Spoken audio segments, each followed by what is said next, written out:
قبر میں عذاب ہو رہا ہے اور بہت معمولی بات پہ ہو رہا ہے. چاہتے تو بچ جاتے لیکن یہ دونوں قبر میں جو تھے ان دو سے بچے نہیں. ایک تو پیشاب کرتے وقت پیشاب کی چھینٹ سے بچتا نہیں تھا, احتیاط نہیں کرتا, وہ عذاب ہے. اور دوسرے پر جو وہ چغلی کھاتا اس کا عذاب ہے. اب میں نے اس پر سبز و شاداب کہنی رکھ دی ہے تو جب تک یہ ہری رہے گی یہ ذکر و تسبیح کرے گی اور ذکر و تسبیح سے صاحب مزار کو تخفیف عذاب ہوگا. بات تو آپ نے بار بار یہ سنی ہے لیکن کبھی گیت میں گئے گہرائی میں اترے کہ نبی زمین پر ہے, عذاب قبر کے اندر ہے. یہ ہمارے جیسا بشر دیکھے گا یا نبی دیکھے گا؟ اچھا ایک بات اور بتاؤں, یہاں تک تو بات عقل میں جلدی سے آ جاتی ہے. عذاب ہو رہا ہے, عذاب ہو رہا ہے, نبی دیکھ رہا ہے, لیکن جو وجہ ہے وہ تو بہت پرانی ہے. جب زندہ تھا وجہ تو پرانی ہے کہ جب زندہ تھا پیشاب سے نہیں بچتا تھا, چغلی کھاتا تھا. جب زندہ تھا برسوں پہلے کی بات. تو نبی کے علم غیب کو دیکھ, قبر میں عذاب بھی دیکھ رہے ہیں اور وجہ عذاب بھی دیکھ رہے ہیں.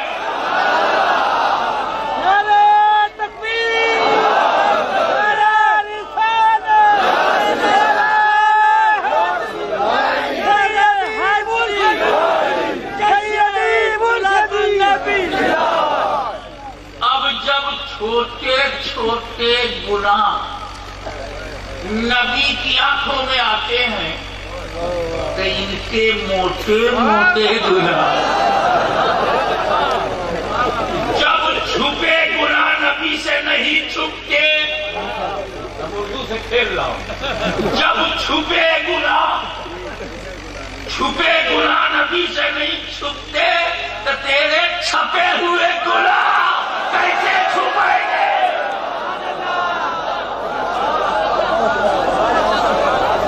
مسلک حق اہل سنت و جماعت. یا ایھا النبی,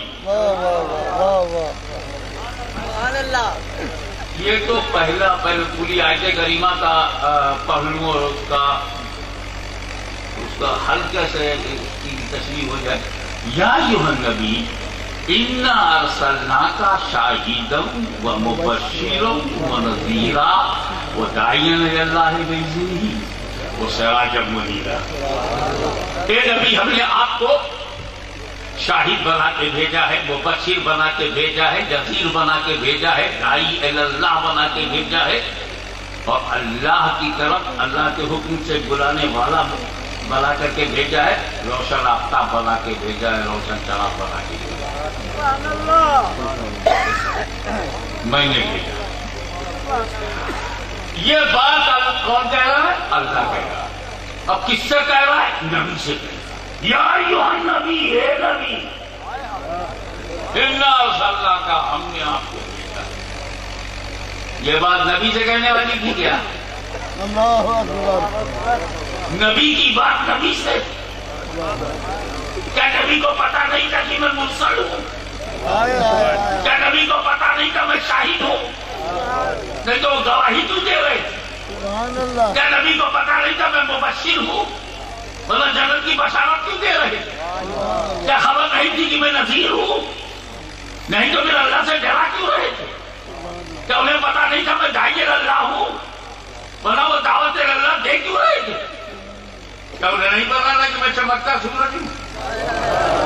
چمک کیوں رہے تھے؟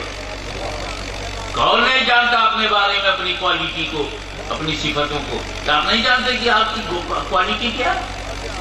ابھی ایک آدمی ہمارے اناؤنسر صاحب کھڑے ہو جائیں, یہ ہاشمی میاں ہیں, اور مجھے کہے ہاشمی میاں آپ مولوی صاحب کے بیٹے ہیں، مولوی میاں کے تھوڑے بھائی ہیں،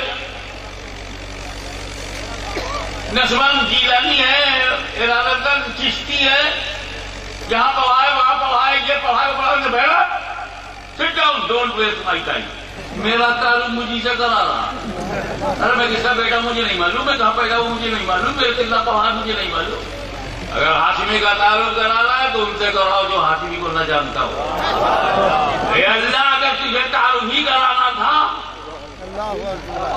تو لوگوں سے کہا ہوتا کہ یہ مبشر ہے، یہ نذیر ہے، یہ شاہد ہے، یہ داعی اللہ ہے، یہ نبی ہے، یہ بات نبی سے کیوں کہا؟ نبی کی بات نبی سے، یا ایھا الناس کیوں نہیں کہا، یا ایھا النبی کیوں؟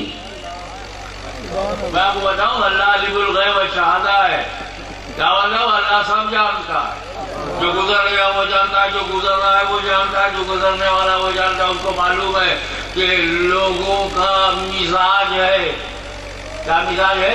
جب لوگوں سے کوئی بات کہی جائے گی تو سب ماننے والے نہیں ہوں گے اور سب انکار والے بھی نہیں ہوں گے، جب لوگ ہوں گے تو بڑھ جائیں گے، لوگوں سے جب کوئی بات کہو گے تو اس میں کچھ ماننے والے ہو جائیں گے، کچھ نہ ماننے والے ہو جائیں گے، دس از دا نیچر آف کراؤڈ،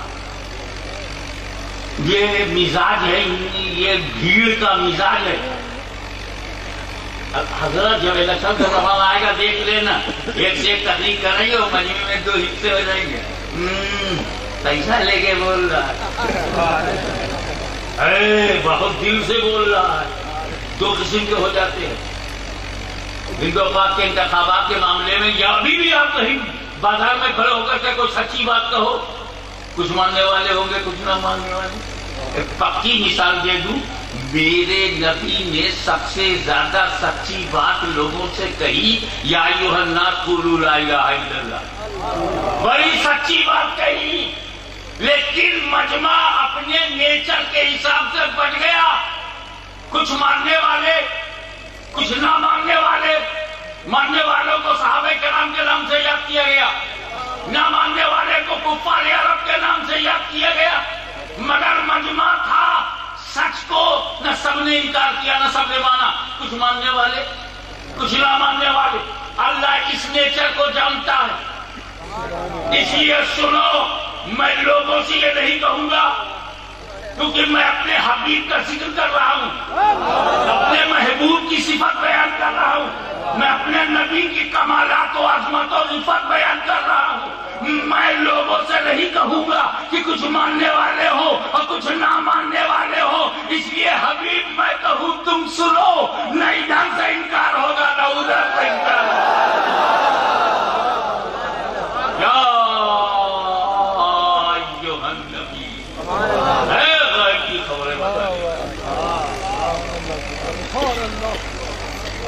یہ سب چھوڑو بھائی، آگے کی بات دیکھو، یہ غیب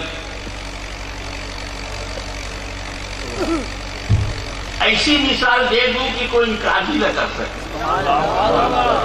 یہ جو مسٹر ابو جہل تھے،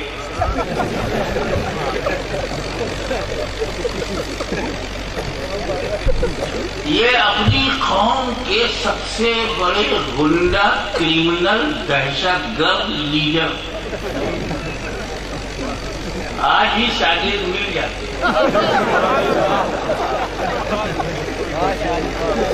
مگر تھا لیڈر۔ تو ہمارے پیر صاحب ہی بتا پائیں گے کہ کیا کوالٹی تھی اس میں، کہ جن سرخیروں نے مدنی تاجدار کو اپنا لیڈر نہیں مانا، اس سرخیرے کو مان لیا۔ تو ہر دور میں ایسے لوگ رہیں جو مدنی رنگ چھوڑ کے ظالم کے ساتھ ہو جاتے۔ اگر کبھی یہاں کہیں ایسا ماحول دکھائی دے، سمجھ جانا وقت لوٹ رہا ہے، تاریخ پلٹ رہی ہے، مگر اس کو اس کی قوم والے ابو الحکم کہتے، حکمتوں کا باپ میرے نبی نے ایک بار ابو جہل کہہ دیا، یہی اس کی ڈگری ہو۔ جب بات کچھ بول دیتا ہے تو سند ہو جاتی ہے۔ مٹھی میں کنکری لے کر کے نبی کے پاس آیا، بہت مشہور واقعہ ہے، بس اس کو میرا تبصرہ الگ، اس تبصرے پر توجہ چاہوں گا۔ پہلے واقعہ سن لو کہ کنکری ہاتھ میں لے کے آیا اور کہا اے محمد، اگر تم نبی ہو بتاؤ میری مٹھی میں کیا ہے؟ حضور نے فرمایا جو تیری مٹھی میں ہے۔ وہ بولے میں کون ہوں؟ تو وہ بولا بہت بڑھیا ہے، ویری نائس، تو امپاسبل ہے وہ بولے، خوش ہو گیا۔ نبی کریم نے اس کو توجہ کر دی، کنکری نے کلمہ پڑھ دیا، کنکری نے کلمہ پڑھا، وہ گھبرا گیا، یہ کیا ہوا؟ وہ گھبراہٹ میں نبی کی طرف کنکری پھینکا اور بھاگ کھا آیا تھا مناظرے کے لیے۔ نبی ہو تو بتاؤ مٹھی میں کیا؟ جب نبی نے جواب دے دیا تو بھاگ کھا ہوا، یہی حال ان کا ہے۔ بتاؤ کیسے کیسے کیسے؟ مولانا سردار احمد نے جواب دے دیا، بھاگ کھڑے ہوئے۔ نے جواب دے دیا، بھاگ کھڑے ہوئے۔ اپنی پوری قادریت کا لفافہ لے کر مہر علی نے چیلنج کیا تو بھاگ کھڑے ہوئے۔ پورا بستر گول ہو گیا۔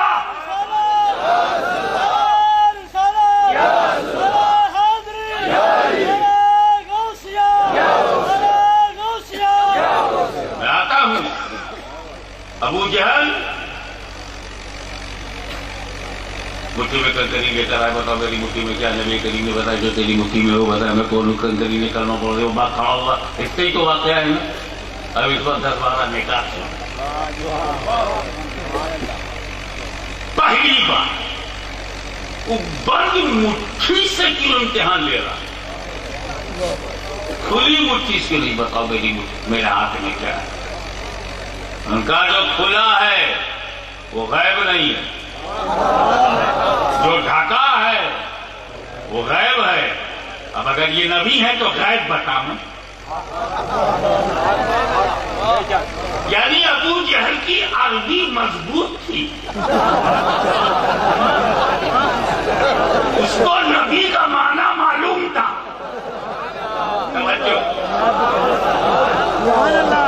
اس کے وہ ایمان سے محروم تھا، مگر علم تھا کہ جو نبی ہوگا وہ غیب کی بات جانے گا۔ ابو جہل نبی کا معنی جانتا ہے، نبی نہیں مانا، نبی نہیں مانا، لیکن نبی کا جو معنی ہے اسے مانا۔ تو وہ مرد تھا، وہ مرد کفار، مردانگی تو تھی کہ نبی کی جو میننگ ہے، مطلب ہے وہ مان لو۔ یہ مشکل، نبی مانتے ہیں اس کا معنی نہیں مانتے۔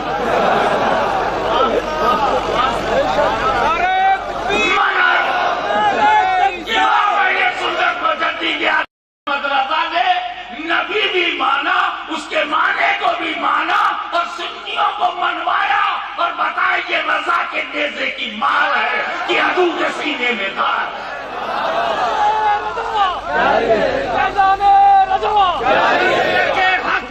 سنت و جماعت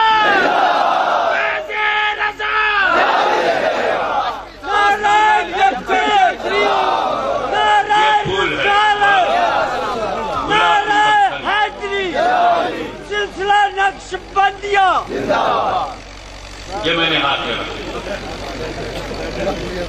میرا کہنا یہ ہے کہ کسی کے علم کا امتحان لینے کے لیے مٹھی میں کچھ رکھنا ضروری تو نہیں، نہ رکھ کر کے بھی پوچھ سکتا۔ اب جیسے میں نے یہ رکھ لیا، آج وہ بتاؤ میری مٹھی میں کیا ہے؟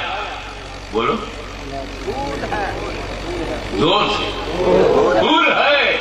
کچھ بھی نہیں ہے، آپ کی پھول ہے۔ علم کا امتحان لینے کے لیے کچھ رکھنا کہاں ضروری ہے؟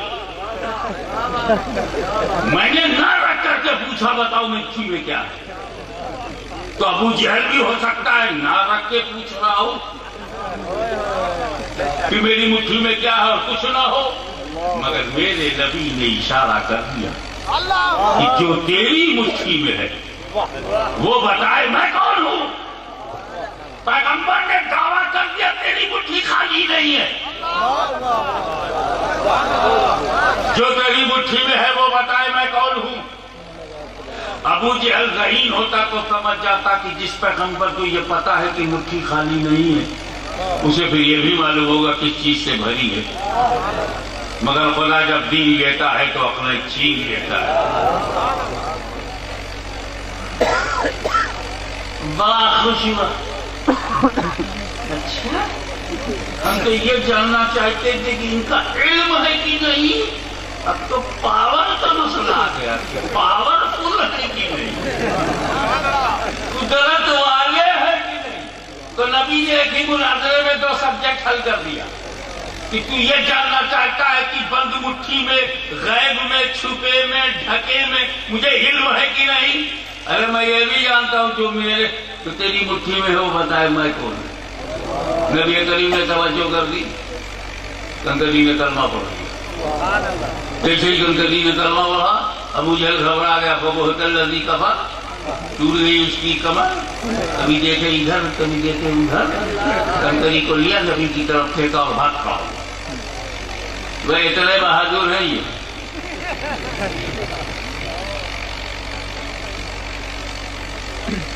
آپ ذرا غور کیجیے، کنکری نے کلمہ پڑھ لیا، ٹھیک ہے، ابو جہل کی مٹھی یہ علم غیب میں آپ کو کیسے سمجھو؟ بڑا اعتباری میں کر رہا یار، اس پوائنٹ آف ویو سے یہ ہے، اس پوائنٹ آف ویو سے وہ ہے۔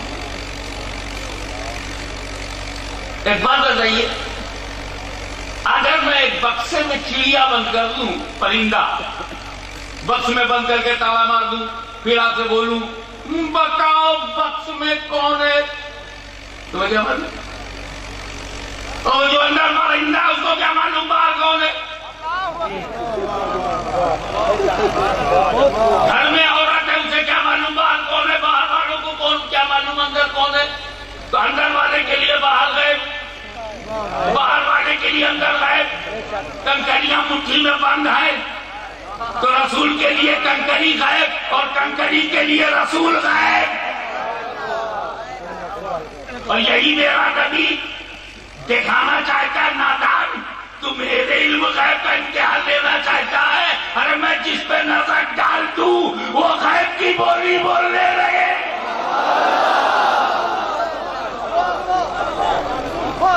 نعرہ تکبیر، نعرہ رسالت، نعرہ حیدری، سیدی مرشدی، حقا تیری شان کی خاطر، حقا تیری شان کی خاطر۔ عیسیٰ مسیح علیہ السلام آپ پر میرے ماں باپ قربان، آپ مردوں کو زندہ کر دیتے تھے۔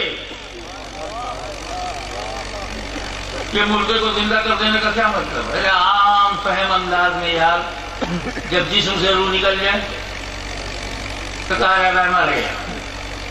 اب حضرت عیسیٰ کے سامنے اگر ایسی کوئی باڈی آ گئی انہیں ٹھوکر مارا تو میں زندہ، تو وہی جو نکلی ہوئی روح ہے وہ لوٹ آتی ہے۔ حضرت عیسیٰ مردوں کو زندہ کرنے کے لیے کوئی نئی روح نہیں بناتے تھے، وہی نکلی ہوئی روح وہی پلٹ آتی تھی۔ اگر سینکڑوں کو زندہ کیا ہے تو سینکڑوں روح بنائی نہیں، بلکہ وہی پرانی جو جسم میں روح تھی جو نکل گئی تھی عیسیٰ علیہ السلام، اسی کو پلٹاتے تھے۔ وہ مقام عیسیٰ ہے، پلیز توجہ، وہ مقام عیسیٰ ہے جہاں پرانی روح پلٹائی جاتی تھی۔ یہ مقام مصطفیٰ ہے جہاں کنکری میں نئی روح ظاہر کی جا رہی ہے۔ تکبیر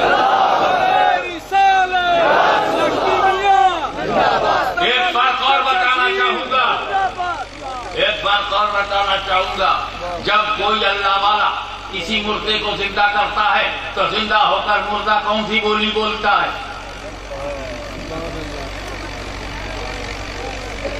اپنی مادری زبان بولتا ہے. اس کو کیا معلوم زندہ کرنے والی کی زبان کیا ہے؟ وہ ہوگا تو اپنی مادری زبان بولے گا. اگر اللہ کے ولی نے اللہ کے حکم سے کسی بنگالی کو زندہ کر دیا تو بنگلہ میں پوچھے گا تم علم کی. کسی گجراتی مردے کو زندہ کر دیا تو ان کے بولے گا تمہارا نام سوچے.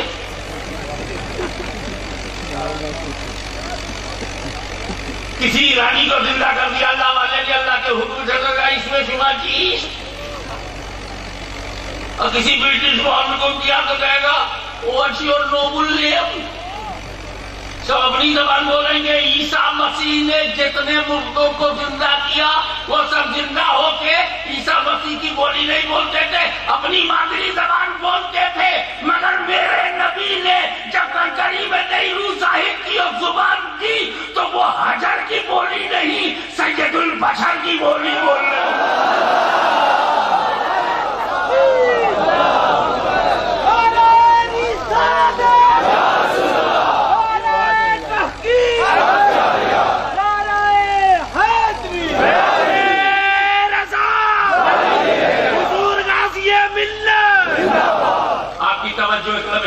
چاہوں گا آپ اپنے زمین کو جگا کر اپنے سینے کے مجاہد کو بیدار کر کے مدینہ منورہ کی چھتر چھایا میں اپنے سینہ کو مدینہ بنا کر مجھے جواب دیجیے.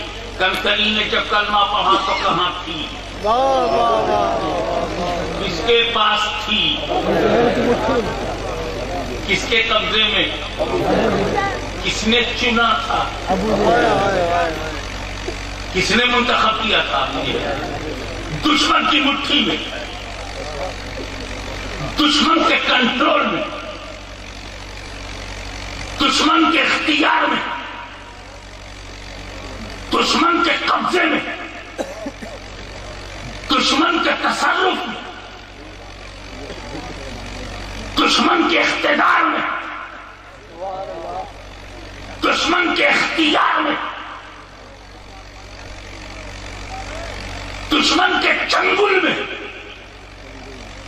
لیکن جب عزت رسول پر حملہ ہوا, علم غیب رسول کو چیلنج کیا گیا تو کنکری نے نہیں دیکھا میں کس کی مٹھی میں ہوں, کنکری نے نہیں دیکھا میں کس کے چنگل میں ہوں, کنکری نے نہیں دیکھا میں کس کے قبضے میں ہوں, کنکری نے نہیں دیکھا میں کس کے اقتدار میں ہوں, کنکری نے نہیں دیکھا میں کس کی ملازمت میں ہوں, کنکری نے نہیں دیکھا میں کس کا ملازم ہوں, کنکری نے نہیں دیکھا میں کس کا ہوں, کسی وزیر کا ہوں یا کسی گورنر کا ہوں یا کسی پریزیڈنٹ کا ہوں. میں کہاں ہوں یہ نہیں دیکھا.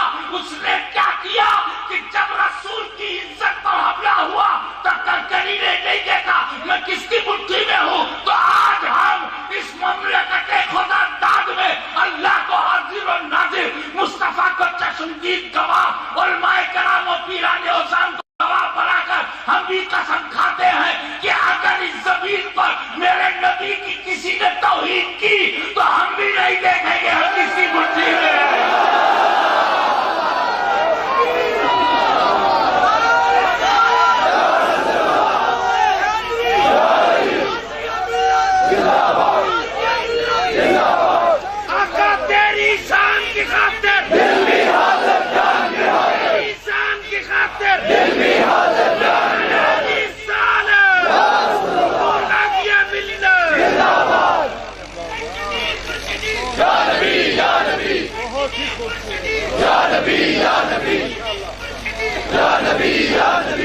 توہین رسالت کا نعرہ اگر کسی نے بلند کیا تو ہم بھی نہیں دیکھیں گے ہم کس کی مٹھی میں, ہم بھی نہیں دیکھیں گے کہ ہم کس کے قبضے میں ہیں, ہم بھی نہیں دیکھیں گے کہ ہم کس کی ملازمت میں.